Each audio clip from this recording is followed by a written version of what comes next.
أعوذ بالله من الشيطان الرجيم. بسم الله الرحمن الرحيم. إن أول بيت وضع للناس للذي ببكة مباركا وهدى للعالمين فيه آيات بينات مقام إبراهيم ومن دخله كان آمنا ولله على الناس حج البيت من استطاع إليه سبيلا ومن كفر فإن الله غني عن العالمين. صدق الله. بے شک سب سے پہلا وہ مکان جو وضع کیا گیا، بنایا گیا لوگوں کے لیے، لوگوں کے نفع کے لیے، البتہ وہ مکان ہے جو مکہ مکرمہ میں ہے، جو بڑی برکتوں والا ہے اور جہاں بھر کے لوگوں کے لیے ذریعہ ہدایت ہے، جس میں خدا کی قدرت کی کھلی ہوئی نشانیاں ہیں، جن میں سے ایک مقام ابراہیم بھی ہے، اور جو آدمی بھی اس میں داخل ہو جاتا ہے وہ امن والا ہو جاتا ہے، اور اللہ کے لیے لوگوں کے ذمے بیت اللہ شریف کا حج کرنا لازم ہے ان لوگوں پر اور اس آدمی پر جو وہاں تک پہنچنے کی استطاعت رکھتا ہو، اور جو آدمی کفر کرے گا تو بے شک اللہ تعالیٰ بے پرواہ ہے تمام جہان والوں سے۔ شان زکوٰۃ کے متعلق کل کچھ ضروری باتیں عرض کر دی گئی، اور جیسا میں نے شروع میں عرض کیا تھا کہ کیونکہ مختصر وقت ہے، ہر مضمون سے متعلق پوری تفصیلات بیان کرنی مشکل ہے، لہذا تھوڑا تھوڑا نمونہ پیش کیا جا رہا ہے۔ شان رمضان سے متعلق تھوڑا سا نمونہ،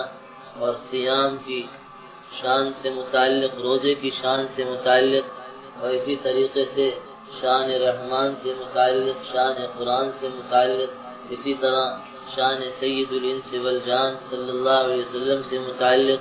اور شان درود و سلام سے متعلق، اسی طریقے سے شان ایمان سے متعلق، اور شان صلاۃ سے متعلق، اور شان زکوٰۃ سے متعلق نہایت اختصار کے ساتھ تھوڑا تھوڑا نمونہ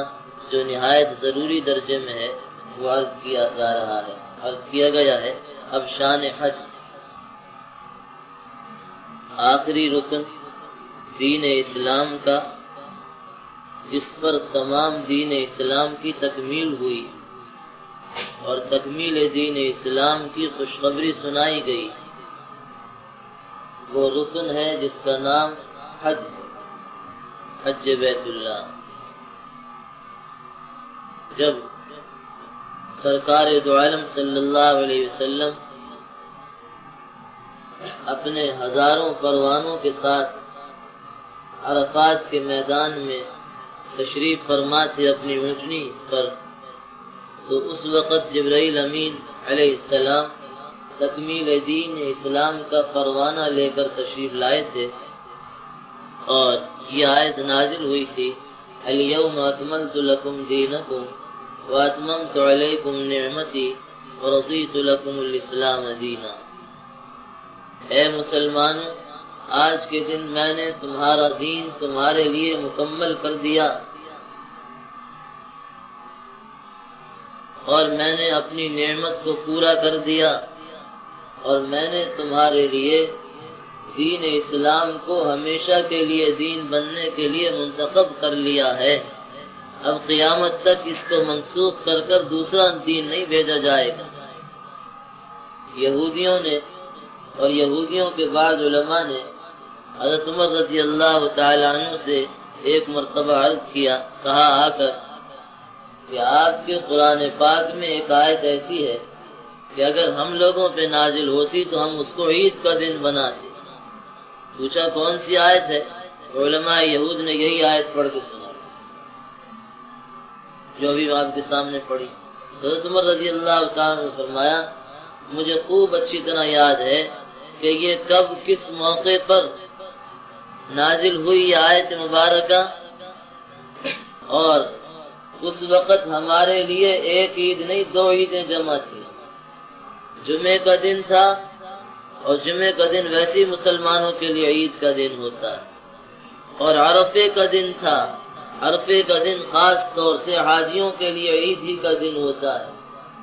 سرکار عصر کے بعد کا وقت تھا،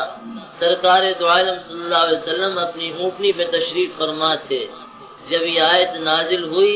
تو آپ کی اونٹنی بوجھ کی وجہ سے بیٹھ گئی اور اس نے گردن زمین پہ ڈال دی۔ یہ وحی الہی کا بوجھ ہوتا تھا سرکار دو عالم صلی اللہ علیہ وسلم پر، بے حد بوجھ ہوتا تھا۔ بلکہ ایک روایت میں فرمایا نبی پاک صلی اللہ علیہ وسلم نے کہ جب وحی الہی خدا کا کلام مجھ پر نازل ہوتا ہے یا اس کی کچھ آیتیں نازل ہوتی ہیں تو مجھے ایسا معلوم ہوتا ہے کہ بس اب میری جان نکل جائے گی۔ ایک صحابی فرماتے کہ میں رسول اقدس صلی اللہ علیہ وسلم کی خدمت میں بیٹھا ہوا تھا کہ آپ پر کچھ غشی سی طاری ہوئی اور آپ کی ران میری ران پہ رکھی گئی۔ اسی دوران قرآن پاک کی کچھ آیتیں نازل ہونی شروع ہوئی تو میں نے یہ سوچا بس اب میری ران جو ہے ٹکڑے ٹکڑے ہو جائے گی، سرکار دو عالم صلی اللہ علیہ وسلم کے بوجھ کی وجہ سے۔ یہ ہیبت خداوندی اللہ کے کلام کا بوجھ تھا جو حضور پاک صلی اللہ علیہ وسلم پہ ہوتا تھا،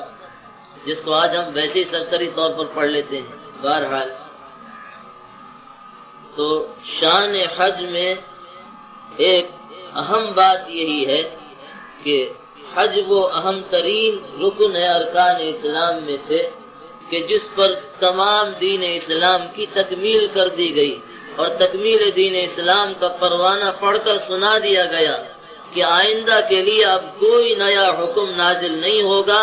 احکام اسلام میں سے حلت اور حرمت سے متعلق، جائز اور ناجائز سے متعلق، یہ کرو یہ نہ کرو، جتنے احکام نازل ہونے تھے ہو چکے، اب یہ آخری فریضہ تھا جس کو تم ادا کر رہے ہو۔ اب دین اسلام کی تکمیل ہو گئی، خدا کا شکر ادا کرو۔ حاجی جب وہاں پہنچے تو یہ تصور کرنا چاہیے کہ یہ حج جو ہے یہ وہ فریضہ ہے اور وہ رکن، اہم ترین رکن ہے کہ جس پر تکمیل دین اسلام کا پروانہ جس پر پڑھ کے سنایا گیا ہے۔ بہرحال حج کی کیا شان ہے؟ فرمایا ان اول بیت وضع للناس، لوگ سب محتاج ہیں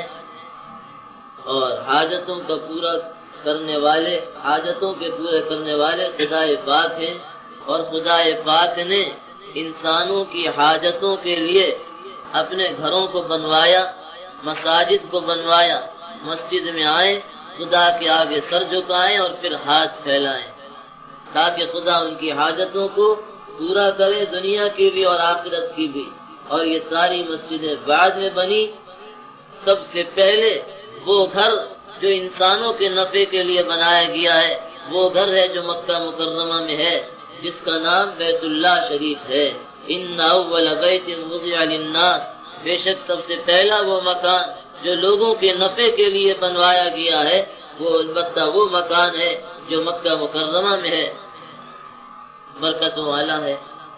روایات میں آتا ہے حضرت آدم علیہ السلام کو جب جنت سے دنیا میں بھیجا تو اللہ میاں نے خود ان کے ساتھ اپنے گھر کو بھی اتارا، بالکل عرش الہی کی سیدھ میں زمین پر،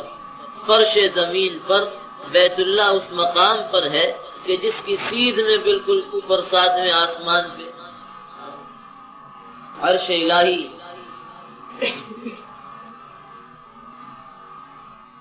اور اس کی طرف منہ کر کے فرشتے نماز پڑھتے ہیں اور اس کا فرشتے طواف کرتے ہیں۔ حضرت آدم علیہ السلام سے فرمایا گیا اے آدم میں تیرے ساتھ اپنا گھر اتارتا ہوں، میرے گھر کی طرف منہ کر کے اس طرح نماز پڑھی جائے گی جیسے میرے عرش کی طرف منہ کر کے نماز پڑھی جاتی ہے، اور میرے گھر کا اس طرح طواف کیا جائے گا جیسے کہ میرے عرش کا طواف کیا جاتا ہے۔ اور عرش الہی کا طواف کرنے والے فرشتے روزانہ 70,000 ہوتے ہیں، 70,000 فرشتے روزانہ عرش الہی کا طواف کرتے ہیں، اور جو فرشتہ ایک دفعہ طواف کر لیتا ہے قیامت تک پھر اس کی باری نہیں۔